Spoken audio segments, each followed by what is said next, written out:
ஓம் ஸ்ரீ குருப்யோ நமக. நன்றாக குருவாழ்க, குருவே துணை. பரபிரம்ம ருத்ரகாயத்ரி ஞானஸ்தலத்தின் அன்பர்களுக்கு வணக்கங்களும் வாழ்த்துக்களும் கூறி மிதுன லக்னத்திற்கு 7 நாட்களுக்கான தினப்பலனை பார்க்க இருக்கிறோம். ஜூலை 12 முதல் ஜூலை 18 வரை உள்ள நாட்களுக்கு பார்க்க இருக்கிறதுல முதல் நாளான ஜூலை 12 சனிக்கிழமை காலையில் 6:35 சந்திரன் 8ல் இருக்கார், மகர ராசியில் இருக்கார். அப்போ உண்மையான சந்திராஷ்டமங்கிறது இதுதான். கொஞ்சம் பதட்டப்படாமல் நிதானமாக நாம் மூவ் பண்ணக்கூடிய நாளாக இருக்கிறது. அன்றாடம் பார்க்கக்கூடிய வேலைக்கு ஒன்றும் பிரச்சனை இல்லை, ஆனால் புது முயற்சிகள் இல்லாமல் பார்த்துக்கணும். பேசுகிறதுலையும் பழகிறதுலையும் நிதானமாக செயல்படணும். அதே போல் வண்டி ஓட்டுறதுலையும் நிதானமாக செயல்படணும். ஹெல்த் இஷ்யூஸ் அப்படிங்கிறது குளிர்ச்சியான பிரச்சனைகள், ஒரு கோல்டு அட்டாக் பண்ணுறது, வைரல் ஃபீவர் வர்றது, மற்றும் நமக்கு கண் சம்மந்தப்பட்ட உபாதைகள், இதெல்லாம் பார்த்துக்கணும். ஏன்னா 8ஆம் இடம் அப்படின்னு வந்துட்டாலே எதிர்பாராமல் வர்றதுன்னு அர்த்தம். இப்போ ஹெல்த்து நேற்று நைட்டு வரைக்கும் நல்லா இருந்தது, திடீர்னு ஃபீவர் வந்துருச்சுன்னு சொல்கிறோம் இல்லையா? அது மாதிரி அந்த 8ஆம் பாவம் வேலை செய்யும்போது எந்த விதத்துலையாவது எதிர்பாராமல் தான் நடக்கும். அதனால் இன்றைக்கி கவனமாக இருந்துக்கோங்க. நமக்கு 12ஆம் வீட்டில் இருக்கிற சுக்கிரனும் சந்திரனுடைய இன்னொரு நட்சத்திரமான ரோகிணியில் இருக்கிறதுனால செலவுகள், திடீர் செலவுகள், தேவையில்லாத செலவுகளாக இருக்கும். ஒரு வேலைக்கு போனேன், அது பிரச்சனையாக இருந்துச்சு, அதனால் அது வேஸ்ட்டாக போச்சு அப்படின்னு சொல்கிறது, அல்லது ஒரு பொருள் மிஸ் ஆயிடுச்சுன்னு சொல்கிறது. ஒரு பொருள் ரிப்பேர் ஆகிட்டு, செல்ஃபோன் ரிப்பேரு அல்லது ஒரு டிவியோ ஃபர்னிச்சரோ நமக்கு வீட்டில் உபயோகப்படுற பொருள்களோ ரிப்பேர் ஆகிட்டுன்னு செலவு பண்ணுறது. பிரயாண செலவாவது ஏதோ ஒரு வகையில் ஒரு துக்க காரியம் வந்துருச்சு, போய் பிரயாண செலவு பண்ணிட்டு வந்தேன், இப்படி சொல்கிறதாவது இன்றைக்கி இருக்கிறதுக்கு வாய்ப்பு இருக்குது. ஜூலை 13ஆம் தேதி ஞாயிற்றுக்கிழமை காலையில் 6:52 அவிட்ட நட்சத்திரம் 2 பாதம் 8ல் இருக்குது, 9ஆம் இடத்துல 2 பாதம் இருக்குது. அதனால் இன்றைக்கி அந்த கும்பராசிக்கு மாறுறது ஈவினிங் தான் மாறும், 6:52 தான் மாறும். ஸோ இன்றைய பலனை தருபவர் செவ்வாய், நமக்கு தைரியஸ்தானத்தில் இருக்கார்.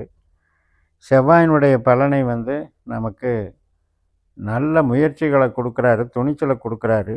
ஆனாலும் கூட காரிய தாமதமாகுதே அப்படின்னு நமக்கு கொஞ்சம் சலிப்பு தோணுது. அதனால் கொஞ்சம் டென்ஷன் ஆகிறதுக்கு வாய்ப்பு இருக்கிறதுனால கொஞ்சம் கவனமாக டீல் பண்ணிக்கணும். மறுநாள் ஜூலை 14ஆம் தேதி திங்கட்கிழமை காலையில் 6:48 சதய நட்சத்திரம். 8ஆம் வீட்டில் இருக்கிற சந்திரன் 9ஆம் வீட்டில் கும்பராசியில். சதயம் என்பது ராகுனுடைய நட்சத்திரம், குருவினுடைய நட்சத்திரத்தில் இருக்கார். ராகு குருவினுடைய நட்சத்திரத்துலேயும் புதனுடைய உபநட்சத்திரத்துலேயும் இருக்கிறதுனால இப்போ அந்த 9ஆம் வீடுங்கிறது இப்போ கோயிலுக்கு போகிறது, வெளிநாட்டு தொடர்புகள், படிப்பு, பூர்வீகம், இது சம்மந்தப்பட்ட இடம். அதே மாதிரி குருவும் நமக்கு லக்னத்தில் இருக்கார், நட்சத்திர பரிவர்த்தனையில் இருக்கார் ராகுவும் குருவும். பொழுதுபோக்குகள், மேல் படிப்பு, இது சம்மந்தப்பட்ட நன்மைகள் நடக்கும். கமிஷன் தொழிலில் இருக்கவங்களுக்கெல்லாம் சிறப்பை கொடுக்கும். பொதுஜன தொடர்பில் இருக்கவங்களுக்கு நன்மையை தரும். அது மட்டுமல்ல, திருமணம் போன்ற சுப காரியங்களுக்கும் தெய்வ காரியங்களுக்கும் நன்மை தரும். இருந்தாலும் கூட இந்த ராகுவானவர் புதனை போலவும் செயல்படுவாருங்கிறது ஒரு கருத்து.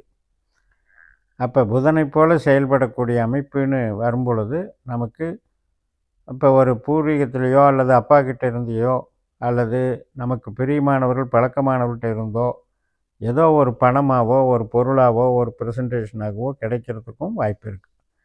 ஜூலை 15 செவ்வாய்க்கிழமை காலையில் 6:25 பூரட்டாதி நட்சத்திரம், குருவனுடைய நட்சத்திரம். கும்பராசியில் 9ஆம் இடத்துல சந்திரன் குருவனுடைய நட்சத்திரத்தில் போகிறாரு. குரு நமக்கு லக்னத்தில் ராகுனுடைய நட்சத்திரத்துலையும் புதனுடைய நட்சத்திரத்தில் இருக்கார். இன்றைக்கி நமக்கு ஈடுபாடுகள் சிறப்பாக இருக்குது. திருமணம் போன்ற காரியங்கள், குடும்ப அபிவிருத்தி, அதாவது குடும்ப செழிப்பு, அதுக்கெல்லாம் சாதகமாக நல்ல நாளாக இருக்கிறது. நம்மளுடைய பேச்சுக்கும் பணவரவுக்கும் ஒரு மதிப்பு இருக்கும். கல்வி பலம் நல்லா இருக்கும். ஜூலை 16ஆம் தேதி புதன்கிழமை காலையில் 5:46 உத்திரட்டாதி நட்சத்திரம், மீனராசியில் சந்திரன் போகிறாரு 10ஆம் இடத்துல.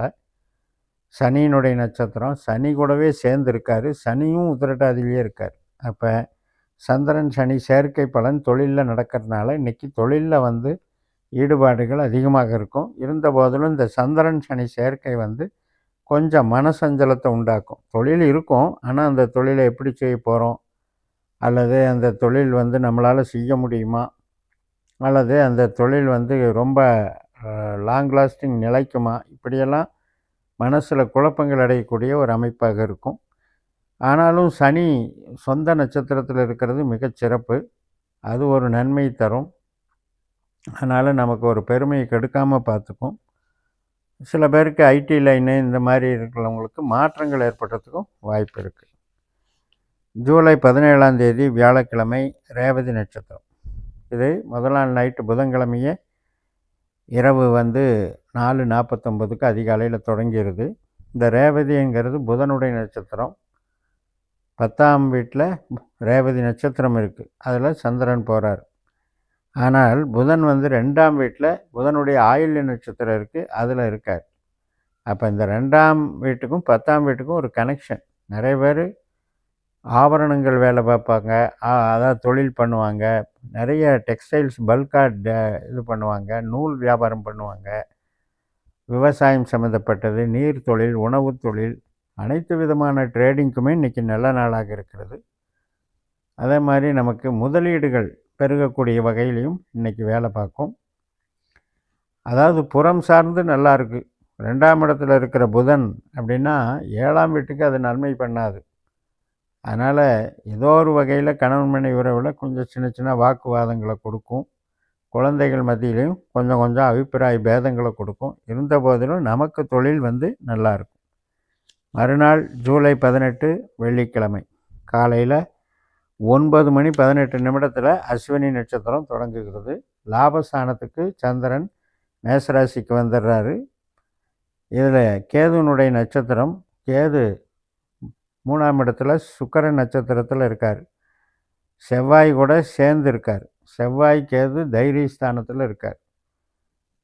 ஒரு வகையில் கேதுவும் செவ்வாய் போல் பலன் கொடுக்கும். அப்படின்னாலும் இந்த 3ஆம் இடம் அப்படிங்கிறது, இந்த கேதுங்கிறது வந்து கொஞ்சம் குழப்பம் பண்ணுற கிரகம். நம்ம ஜாதகத்தில் உபநட்சத்திர ரீதியாக கணித்து பார்க்கும்போது கேது வந்து 8ஆம் பாவ 12ஆம் பாவ தொடர்பு இருந்தால் இன்றைக்கி வந்து யாரையும் நம்பக்கூடாது. நம்பிக்கையில் ப்ராப்ளம் வரும். இளைய சகோதர வகையில் பிரச்சனை வரும். அதே மாதிரி பிரயாணங்களில் பின்னடைவு வரும். இதெல்லாம் வந்து நம்ம ஜனனஜாதத்தை ஒரு தடவை பாஸ்கர் அஸ்ட்ராலஜி சிஸ்டத்தில் கணித்து 12 பாவ உபநட்சத்திரங்களை தெரிஞ்சுக்கிட்டு நீங்கள் பார்க்கணும். ஸோ எப்படி இருந்த போதிலும் இன்றைக்கு கேதுனுடைய பலாபலன் நமக்கு நடக்கிறது. செவ்வாயோடு சேர்ந்து 3ஆம் இடத்துல நடக்கிறது. அப்படின்னா ஒரு பேச்சுவார்த்தை, ஒரு புரோக்கரேஜ் பண்ணுறாங்க, கமிஷன் வகையில் பேசுகிறாங்க, அந்த மாதிரி பேசுகிறதுல ஒரு ஆதாயம் கிடைக்கிறது. அதெல்லாம் நல்லா இருக்கும். வீடு விற்கிறதுனால, இடம் விற்கிறதுனால பணம் வர்றது, கமிஷன் வகையில் வேலை பார்க்குறவங்களுக்கு பணம் வர்றது, அதுக்கெல்லாம் இன்றைக்கி நல்லா இருக்குது. நமக்கு லக்னாதிபதி திசை, லக்னாதிபதி புதன் சாரத்திலேயே இருக்கிறதுங்கிறது, 2ஆம் இடத்துல இருக்கிறதுங்கிறது மிகப்பெரிய நன்மையை தரக்கூடிய நல்ல நாள் தான். அந்த மாதிரி புதனுடைய தொடர்பில் கேது இருக்கிறது அப்படின்றது இந்த கேதுனுடைய அஸ்வினி நட்சத்திரம் நமக்கு சொல்லக்கூடிய ஒரு நல்ல சூட்சுமமான பாடம். இந்த தினப்பலன் சொல்கிறதும் சரி, நான் மற்ற சேனல்கள்லையும் நம்ம சேனல்லையும் நாம் வந்து கிரகங்களினுடைய பலனை சொல்லும்போது நட்சத்திரங்களே நமக்கு விளைவை தருகின்றன, நமக்கு கேள்விக்கான பதிலை தருகின்றன என்கின்ற இந்த நட்சத்திர சூத்திர முறைகள் உங்களுக்கு தெரிய வரும். அதனால் இந்த முறையை பயன்படுத்தி வெற்றி பெற வேண்டும் என்று சொல்லி நிறைவு செய்கிறேன். இந்த சேனலை சப்ஸ்கிரைப் பண்ணி ஷேர் பண்ணுங்கள். உங்கள் தனிப்பட்ட ஜாதக பலாபலன்களை என்னுடைய வாட்ஸ்அப் நம்பரில் தொடர்பு கொண்டு பலன் பெறுங்கள். உங்களிடமிருந்து விடைபெறுகிறேன். உங்கள் ஜேஎம்எஸ். நன்றி, வணக்கம்.